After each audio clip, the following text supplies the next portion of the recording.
तो कल हम सब ने देखा था कि क्रूड ऑयल बनता कैसे है।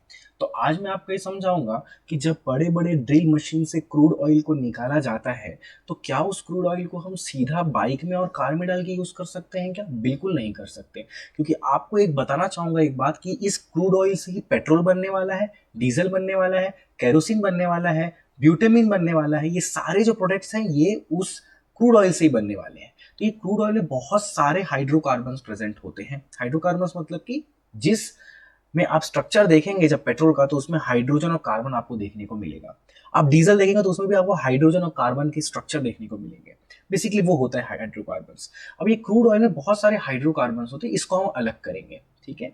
अब जब ड्रिल मशीन से इसे निकाला जाता है तो by the help of pipeline या फिर शिप के हेल्प से उस क्रूड ऑयल को हम अलग अलग देश में भेजते हैं।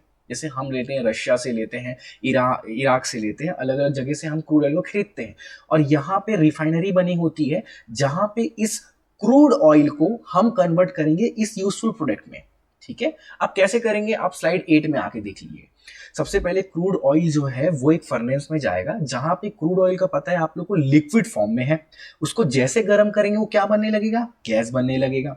अब वो गैस आगे आएगा इस कॉलम में। अब कॉलम में नीचे में टेम्परेचर ज्यादा है, थोड़ा ऊपर जाएंगे तो टेम्परेचर कम है, थोड़ा और ऊपर जाएंगे टेम्परेचर और कम है, ऐसा आप बढ़ते हुए देख सकते हैं। अब जब ये गैस है ये पहुंचेगा कॉलम में। अब यहाँ पे क्या होगा? बेसिकली कंडेंसेशन होगा। कंडेंसेशन क्या होता है? जब ये गैस बनने लगेगा लिक्विड, उसी प्रोसेस को बोलते हैं कंडेंसेशन। ठीक है। अब कंफ्यूज मत होना। कोई भी एक, जैसे पेट्रोल है, पेट्रोल का एक फिक्स्ड कंडेंसिंग पॉइंट है। मतलब कि वो जो गैस है वो पहुंचेगा उस पॉइंट पे और क्या बनने लगेगा? लिक्विड बनने लगेगा। तो ये कई बार बॉइलिंग पॉइंट भी यूज करते हैं। बॉइलिंग पॉइंट इसीलिए यूज करते हैं क्योंकि कोई भी हाइड्रोकार्बन है उसका बॉइलिंग पॉइंट और कंडेंसिंग पॉइंट सेम है, इसीलिए। ठीक है। अब गैस आएगा। ठीक है। जो हमारा क्रूड ऑयल है वो बन गया गैस। अब गैस आ गया कॉलम में। तो सबसे नीचे में वो मॉलिक्यूल्स रहेंगे जिसका बॉइलिंग पॉइंट बहुत ज्यादा है। जैसे ब्यूटामिन। ब्यूटामिन हमारा जो रोड बनता है, डामर, उसको हम काला कलर का रहता है, हम जानते हैं। धीरे धीरे ऊपर जाएंगे तो आप सबसे देखो पेट्रोल दिख रहा है हम लोग को। तो पेट्रोल का एक फिक्स्ड कंडेंसिंग पॉइंट है। जैसे वो वेपर वहां पे पहुंचेगा उस पॉइंट पे तो वो कंडेंस हो जाएगा, यानी लिक्विड बन जाएगा। ठीक है।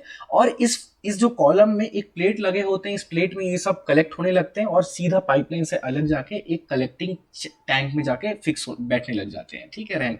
तो बेसिकली जो है, अब हम इनको अलग कर दिए। ठीक है। अब ये इतने यूजफुल प्रोडक्ट है, इस क्रूड ऑयल से ही पेट्रोल बनता है, डीजल बनता है, नैप्था बनता है, जो कि बेसिकली प्लास्टिक में हम यूज करते हैं। तो ये बहुत ही इंपॉर्टेंट बात है। हमको ये जानना होगा कि क्रूड ऑयल से ये डिफरेंट प्रोडक्ट्स हमारे सामने बन के निकलते हैं। ठीक है। अब अगले स्लाइड में आपको ये बताऊंगा कि क्रूड ऑयल का रेट अभी क्या चल रहा है और पेट्रोल का रेट अभी क्यों ज्यादा है, और हम पेट्रोल